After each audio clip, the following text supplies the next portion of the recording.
Merhaba değerli dinleyenlerim. Bugün 17 Haziran günlerden Perşembe. Sizlere bugün orbita kitleleri hakkında bilgi vereceğim. Çünkü zaman zaman karşımıza çıkmakta. Gerek göz sağlığını gerekse hayatımızı tehditkar bir tavır sağlamakta. Orbita kitleleri özellikle orbita yani göz çukuru içerisinde göz küresi, gözü hareket ettiren kaslar ve bunları çevreleyen yağ dokusu, damarlar, sinirler ve ganglion yapılarını bulunduran kemik dokusundan oluşan piramit şeklinde bir yapıdır. Orbitanın hacmi yaklaşık 30 cc kadardır. Bunun 7 cc'lik kısmı göz küresi tarafından işgal edilmektedir. Orbitada yer işgal eden hastalıklar, orbita tümörleri, orbita inflamasyonları ve tiroid oftalmopati ve selülit olarak sınıflandırılabilir. Orbita hastalıklarının kardinal belirtisi propitoz yani gözde öne doğru itilmedir. Bunun dışında çift görme, görmede azalma ve orbita baş ağrısı gibi belirtiler de görülebilir.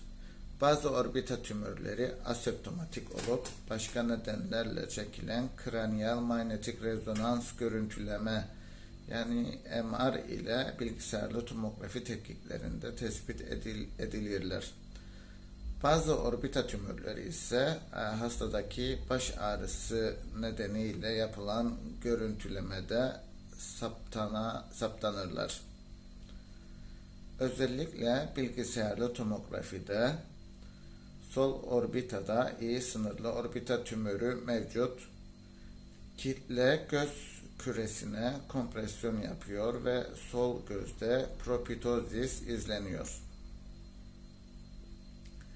Orbita tümörleri primer sekonder yani çevre dokulara yayılan ve metastatik yani uzak dokulara yayılan olarak 3 grupta sınıflandırılabilir.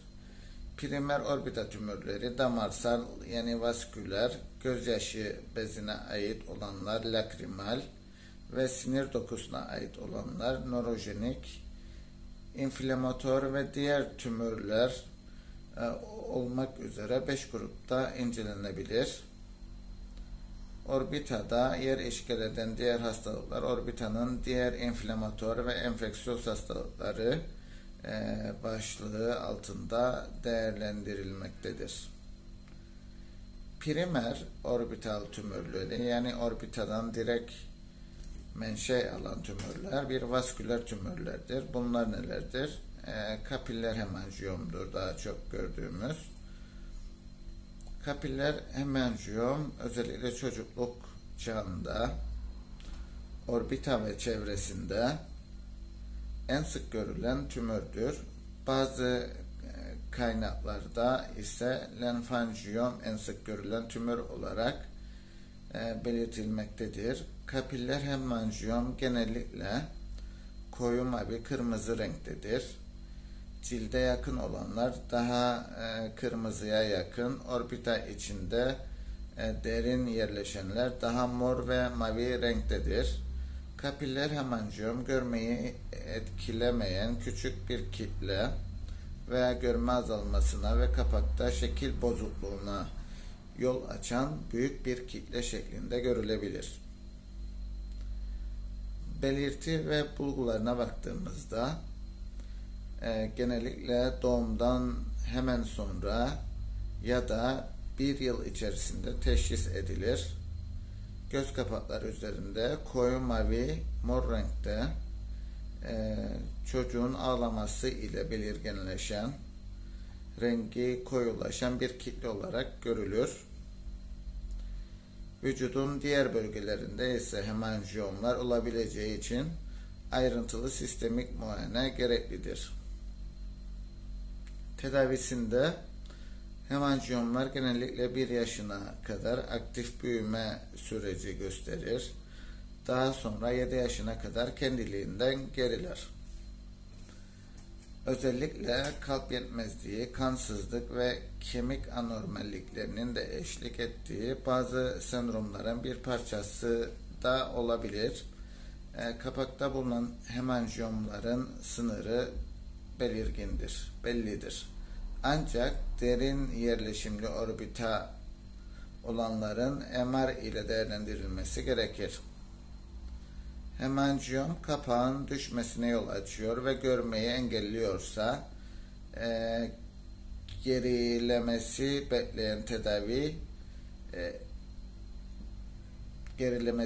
beklemeden tedavi edilmelidir. Yaygın orbital hemanjiyomlar proptozis oluşturuyor. Görme, sinir ve göz küresi üzerine baskı uyguluyorsa tedavi kararı verilmelidir. Hemanjiyom için steroid enjeksiyonu, sistemik ağız ya da damar yoluyla steroid uygulanması, oral propranolol yani beta blokör tedavisi, cerrahi ve radyoterapi yani ışın tedavisi gibi tedavi seçenekleri vardır. Günümüzde en çok tercih edilen lezyon içine steroid enjeksiyonu ve oral propranolol tedavileridir. İkinci sık gördüğümüz kavernöz hemanjiyomlar, erişkinlerde en sık rastlanılan benin orbita tümörüdür. Genellikle 40 ile 50 yaş arasında ortaya çıkar. Kadınlarda daha sıktır. Belirti ve bulgularına baktığımızda en sık belirtisi bir gözün yavaş yavaş öne doğru büyümesidir. Ancak görme sinirine baskı yaparak görmenin azalmasına ve kas hareketlerini engelleyerek çift görmeye yol açabilir. Tedavisinde MR yani manyetik rezonans veya bilgisayarlı tomografi ile tümörün yerleşimi ve sınırları belirlenmelidir. Tedavisi cerrahidir. Bu tip lezyonlar orbitotomi cerrahisi ile genellikle tam olarak çıkartılabilir. Yine manyetik rezonans yani MR görüntülemede T2 ağırlı aksiyel kesit sağ orbita medialinde iyi sınırlı kitle izleniyor. Lezyon orbitotomi ile eksizyon sonrası kavernöz hemanjiyom ile uyumlu olarak değerlendirilmiştir.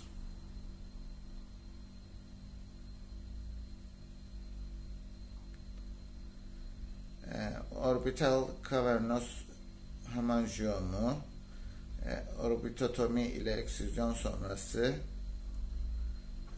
özellikle gross fotoğraflarında izlenebilir. Üçüncü en sık gördüğümüz orbital tümörlerinden lenfanjiyom. İyi huylu damarsal anomalilerdir. Genelde çocukluk çağında ortaya çıkar. Belirti ve bulgularına baktığımızda kliniği hemanjiyomunkuna benzer, özellikle çocuklarda ağlama sırasında rengi koyulaşır ve daha belirgin hale gelir. Lenfanjiyomlara özgü bir diğer bulgu da üst solunum yolu enfeksiyonu sonrası lezyonun hacminde ve proptoziste artış meydana gelmesidir. Üst solunum yolu enfeksiyonu sonrası gelişen bu durum, lezyon içine lenfoid hiperplazi gelişimi ile açıklanmaktadır. Tedavide küçük tümörler izlenebilir ancak çoğu olguda cerrahi gerekir. Lenfanjiyomlar doku arasına yayılan ve sınırları belirsiz tümörler olduğu için tümörün tamamen çıkartılması çoğu kez mümkün olmamaktadır.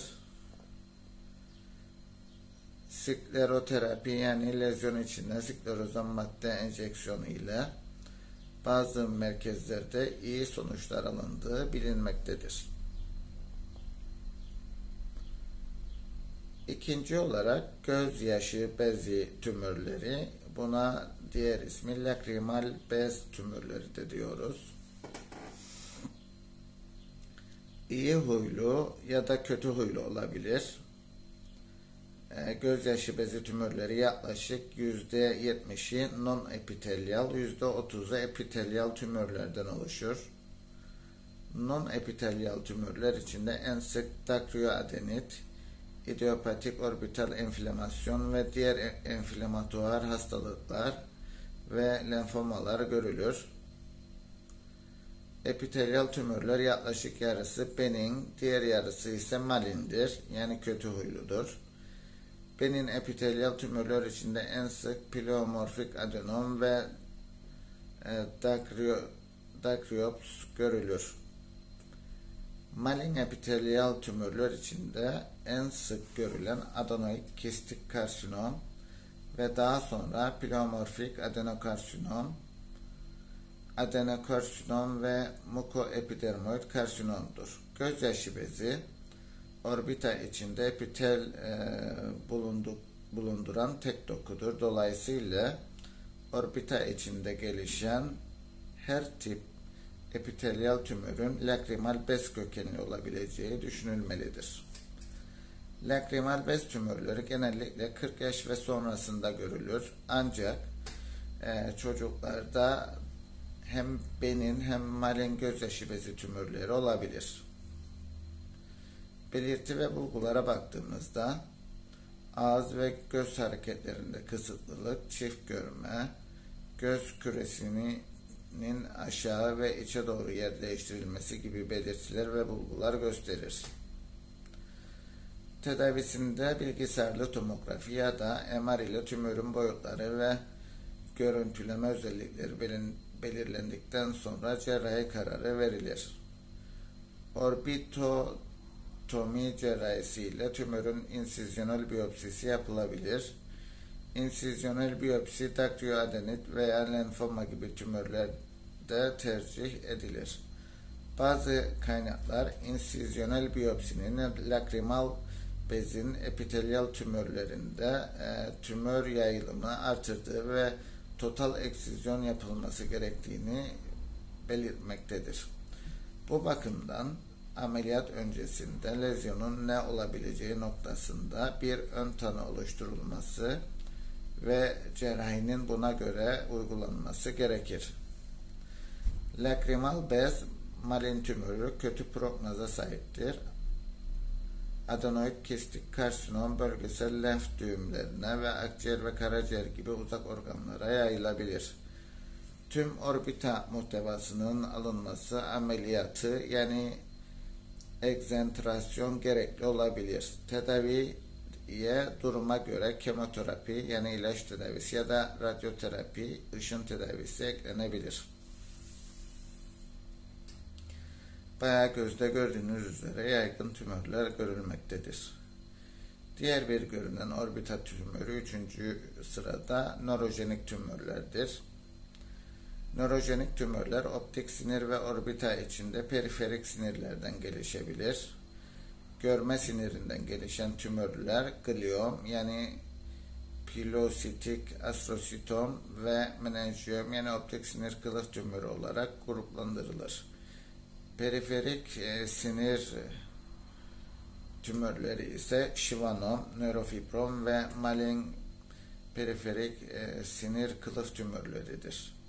Malign şivanom özellikle tümörün tipine göre çocukluk çağında ya da orta yaşlarda görülebilir. Görme azlığı, göz küresinin öne doğru itilmesi ve çift görme gibi belirti ve bulgular görülebilir. Tümörün bilgisayarlı tomografi ya da MR ile sınırları ve yerleşimi belirlendikten sonra optik sinir tümörlerinde klinik bulgulara ve tümörün tipine göre hasta izlenebilir. Gerekirse tanı tedavi amaçlı cerrahi yapılabilir.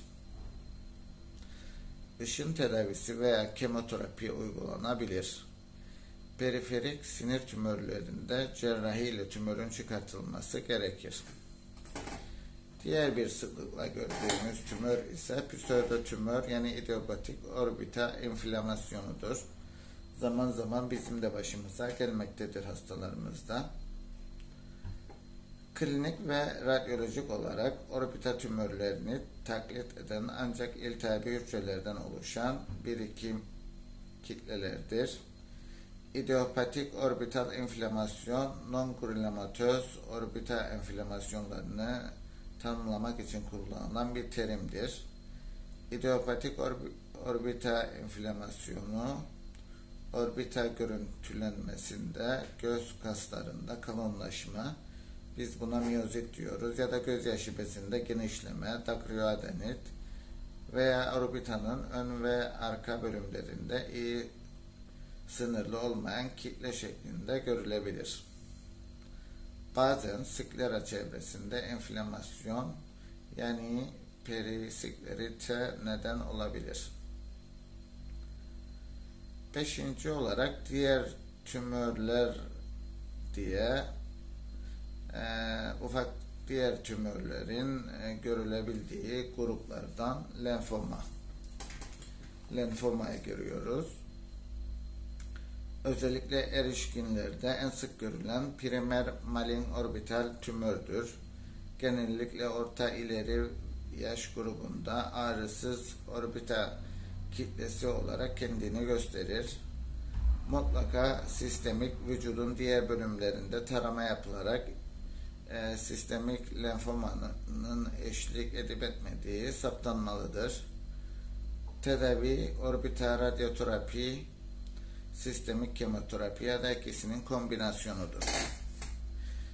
Diğer bir ikinci sıklıkla gördüğümüz rhabdomyosarkomdur. Çocuklarda en sık görülen birinci malign orbital tümörüdür. Klinikte en sık ve göz küresinin günler, haftalar gibi çok kısa süre içinde öne doğru büyümesi ve karakterizedir. Çok hızlı bir şekilde büyüyüp akciğer ve kemiklere yayılabilir. Sistemik yayılımın olup olmadığının anlaşılması için vücut taraması yapılması gereklidir. Cerrahi, radyoterapi ve kemoterapi tedavi seçenekleri arasındadır. Klinik tümörün tipine ve orbita sınırlı kalıp kalmamasına bağlı olarak değişir. Üçüncü gördüğümüz diğer tümörlerin bazılarında üçüncü olarak görülen soliter fibroz tümördür. Hemangioperistom, fibrosistositom ve angiofibrom gibi CD34 gibi diğer tümörleri artık soliter fibroz tümör başlığı altında incelenmektedir. Bu tümörler çocuklukla benin seyir gösteren ancak lokal yayılım ve uzak metastaz yapabilir. Dolayısıyla yakın izlemi gerekir. Orbita hemangioperistomunun orbitotomi ve total eksüzyonu sonrası gross fotoğrafı hemangioperistom soliter fibroz tümör başlığı altında incelenmektedir. Sekonder tümörler çevre dokulardan köken alan ve komşuluk yoluyla orbitaya giren tümörleri içermektedir. Bu grup tümörler içinde en sık görülen iyi tedavi edilmemiş, nüksetmiş ileri evre kapak malign tümörlerinin orbita yayılımıdır. Bunun dışında konjüktiva malign tümörleri, göz içi tümörleri, özellikle malign melanom ve retinoblastom, paranazal sinüslerin iyi huylu ve malign tümörleri, estezi nöroblastom gibi çok çeşitli tümörler de sekonder olarak orbitaya invaze olabilirler. Metastatik tümörler nedir? Ona bakalım bir. Vücutta bulunan başka bir malign tümör odağından kaynaklanır ve orbitaya genellikle hematojen yolla yayılan tümörlerdir.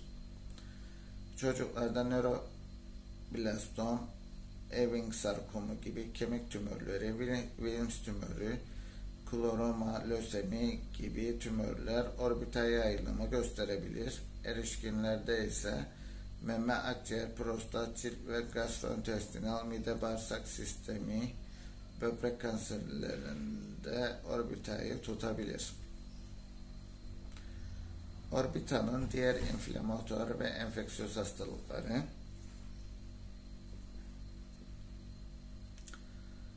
Bunlardan en sık gördüğümüz selülitler.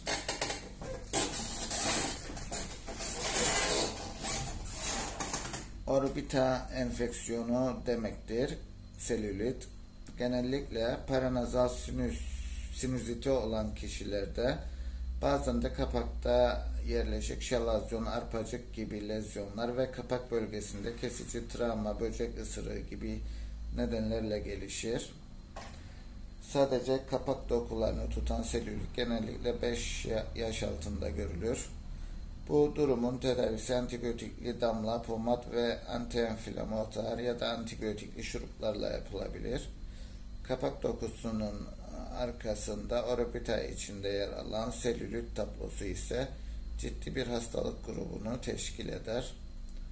Orbital selülit körlüğe kadar gidebilir, hatta ölümden ölüme neden olabilir. Çünkü orbita için enfeksiyon orbita venleriyle kafa içindeki sinüslere ulaşıp menenjit ve kavernöz sinüs trombozu yapabilir.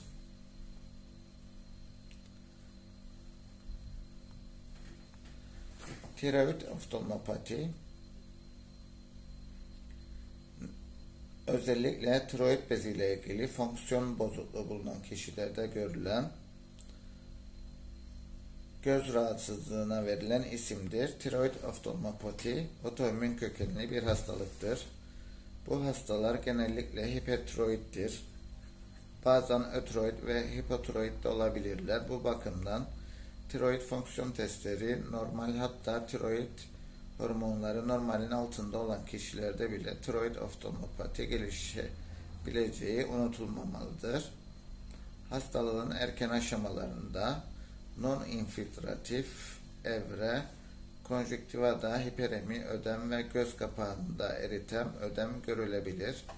Bunlar non-spesifik yakınmalardır ve sıklıkla alerjik göz şikayetleri olarak adlanır. Bazen üst göz kapağında aralanma yani retraksiyon olur.